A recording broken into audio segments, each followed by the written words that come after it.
explicaciones parecían guiar a algún lado.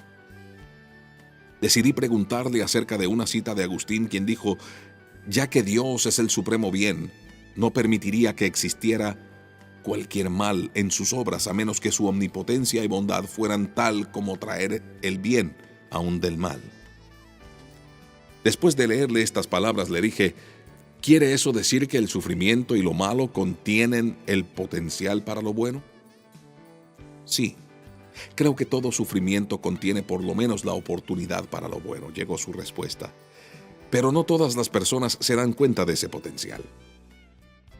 No todos aprendemos y nos beneficiamos del sufrimiento. Allí es donde entra en acción el libre albedrío. Un prisionero en un grupo de campo de concentración reaccionará muy diferente a otro debido a la elección que cada uno hace para responder al ambiente. Sin embargo, casi todo ser humano puede reflexionar en su pasado y decir: aprendí de esa dificultad. No lo creía en ese entonces, pero soy una persona más madura y mejor por soportarlo y perseverar. Aún personas sin fe religiosa son conscientes de esa dimensión del sufrimiento. Y si podemos extraer bien del mal, aún sin traer a Dios al panorama, ¿se imagina cuánto más con la ayuda de Dios puede el mal obrar para el bien mayor? Al traer a Dios al panorama, no obstante, surgió otro asunto. Si Él ama a las personas, ¿cómo emocionalmente toleraría los ataques en el curso del dolor y el sufrimiento? ¿No le abrumaría? Saqué el libro de Templeton y leí la siguiente cita a Kreeft. Jesús dijo: ¿no se venden 2 gorriones por una monedita? Sin embargo, ni uno de ellos caerá a tierra sin que lo permita el Padre. No obstante, si Dios siente pena por la muerte de un gorrión, ¿cómo su Espíritu Eterno soportaría la enfermedad, el sufrimiento y la muerte de tantos millones de hombres, mujeres, niños, animales, pájaros y otras criaturas con sentido en cada parte del mundo, en cada siglo desde los orígenes del tiempo? Considero que el señor Templeton ve a Dios en forma antropológica al decir: no me puedo imaginar cómo un ser inteligente soportaría esto, dijo Kreeft. Y si está en lo cierto, no podemos imaginárnoslo, pero podemos creerlo. Dios lo cree, a decir verdad, y llora por cada gorrión y se lamenta por cada mal y sufrimiento. De modo que el sufrimiento que Cristo soportó en la cruz es literalmente inimaginable. No se trata solamente de lo que usted y yo hubiéramos experimentado en nuestra finita agonía humana, física y mental, sino que todos los sufrimientos del mundo estaban allí. Volvamos a la fotografía de Templeton de la hambrienta mujer en África. Todo lo que necesitaba era lluvia. ¿Dónde está Dios? Llegaba a su agonía, no de una simple agonía física, sino de su agonía moral. ¿Dónde está Dios? ¿Por qué no manda la lluvia? La respuesta de Dios es la encarnación. El mismo Dios entró en toda esa agonía, soportó todo el dolor de este mundo, y esto es en primer lugar inimaginable y aplastante, e incluso más impresionante que el poder divino de crear el mundo. Solo imagínese cada dolor en la historia del mundo, todo hecho un lío, comida por Dios, digerida, probada en su totalidad para siempre. En el acto de crear el mundo, Dios no solamente dijo que habría lindos y pequeños conejos y flores y puestas del sol, sino también que habría sangre e intestinos y moscas zumbando alrededor de la cruz. En cierto modo, Templeton tiene razón. Dios está íntimamente involucrado en el acto de crear un mundo de sufrimiento. Él no lo hizo, lo hicimos nosotros, pero dijo que exista este mundo. Y si hizo eso, y luego al sentarse solo dijo: bueno, al fin y al cabo es culpa tuya, aunque lo diga con plena justificación, no veo cómo le amaríamos. Dado que fue más allá de la justicia y tan increíblemente tomó todo el sufrimiento sobre su persona, lo hace tan encantador que la respuesta al sufrimiento es... Y los ojos de Kreeft fijaron alrededor del cuarto como buscando las palabras adecuadas y dijo: la respuesta es... ¿cómo es posible no amar a este ser que llevó la carga del kilómetro extra? Que practicaba más de lo que predicaba. que entró en nuestro mundo, que sufrió nuestros dolores, que se ofreció a nosotros en medio de nuestras penas.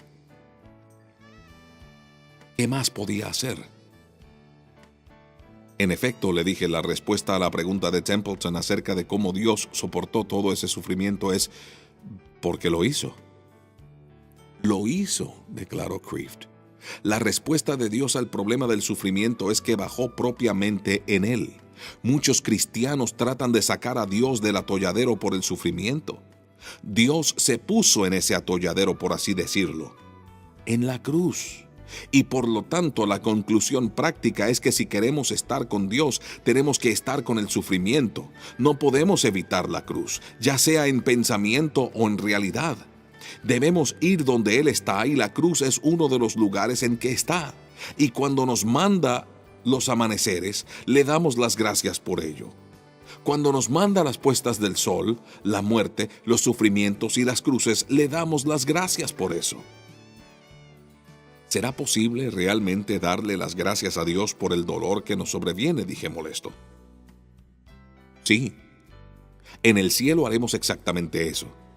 Le diremos a Dios muchas gracias por este y por aquel pequeño dolor que no comprendí entonces.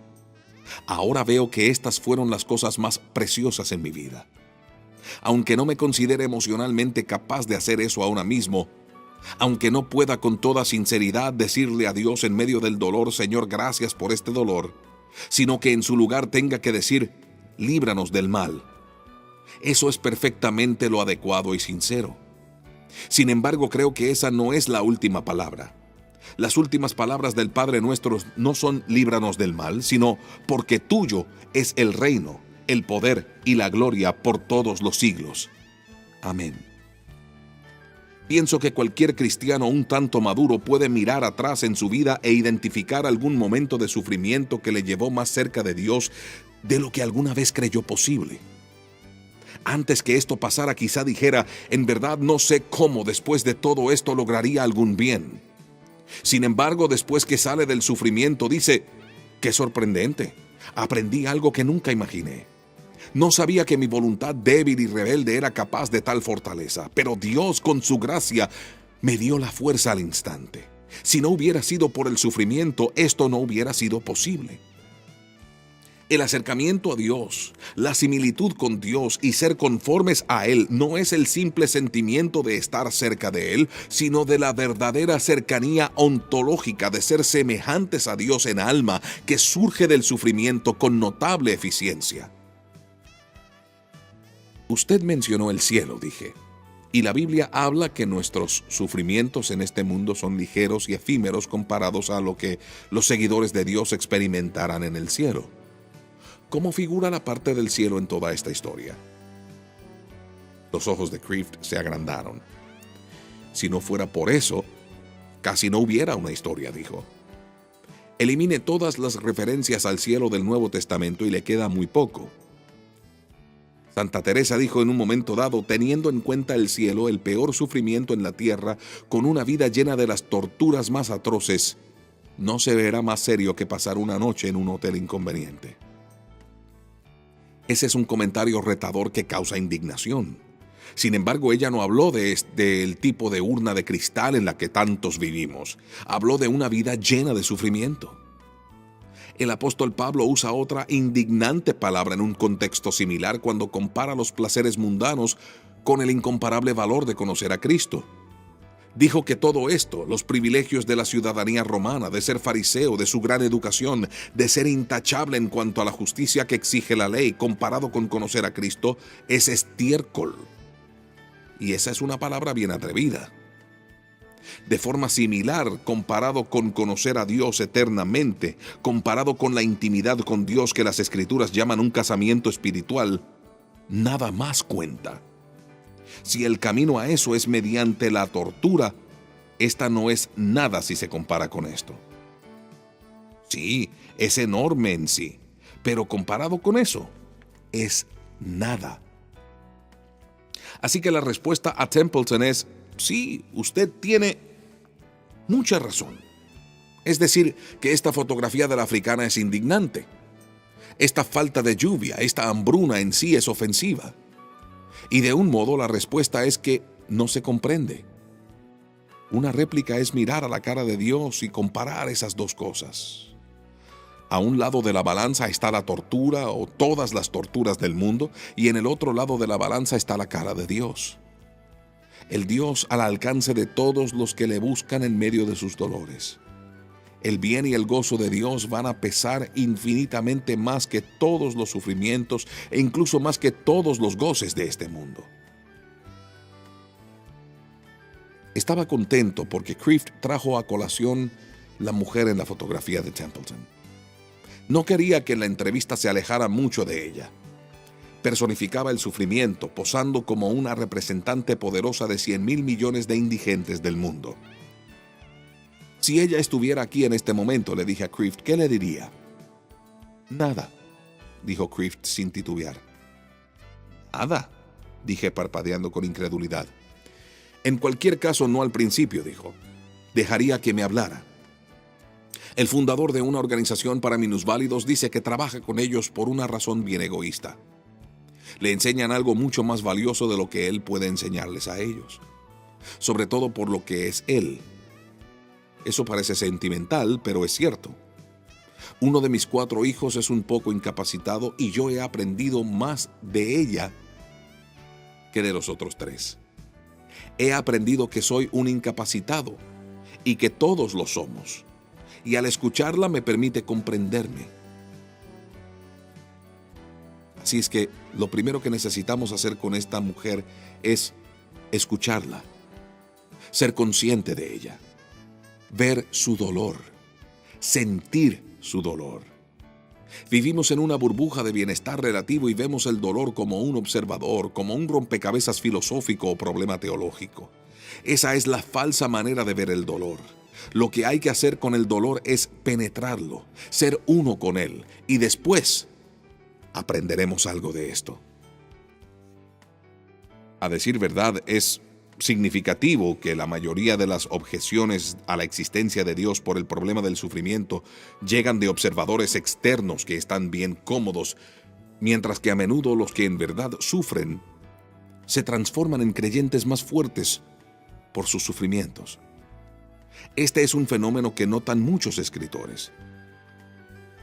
Después de una gran investigación sobre el interés actual del sufrimiento, Philip Yancey escribió: mientras visitaba a personas que sus dolores sobrepasaban los propios, me sorprendieron sus efectos. El sufrimiento parecía tan probable en reforzar la fe como en sembrar agnosticismo. El teólogo escocés James S. Stewart dijo: son los espectadores las personas que están afuera mirando la tragedia. Los escépticos que vienen de sus filas no son los que en realidad están en la arena y conocen el sufrimiento interno. En efecto, la verdad es que son los más sufridos del mundo los que producen los ejemplos más brillantes de fe invencible. ¿Y qué es eso?, pregunté a Kreeft. Y su respuesta fue directa. Libre albedrío, dijo. Hay una historia de 2 rabinos en un campo de concentración. Uno había perdido su fe y dijo que Dios no existía. El otro mantuvo su fe y dijo: Dios nos salvará. Los 2 estaban en fila para entrar a las duchas de la muerte. El creyente miró a su alrededor y dijo: Dios nos salvará. Pero cuando llegó su turno de entrar, sus últimas palabras fueron: no hay Dios. Luego el rabí incrédulo, el mismo que siempre provocaba la fe del otro rabí, entró a la cámara de gas con la oración Shema Israel en sus labios. Se volvió creyente. Libre albedrío de ambas formas. ¿Por qué algunas personas en la hambrienta África o en los campos de concentración se vuelven creyentes y otras pierden su fe? Eso es un milagro de humanidad imprevisible. Regresemos a la mujer, contesté. Usted dijo que debemos de escucharla e identificarnos con ella, lo que al parecer es bueno. Sin embargo, debe de haber más. Sí, dijo, debemos desear ser un Jesús para ella, atenderla, amarla, consolarla, abrazarla, llorar con ella. Nuestro amor, un reflejo del amor de Dios, debe impulsarnos a ayudarle a ella y a otros que sufren. Kreeft hizo un ademán hacia el vestíbulo.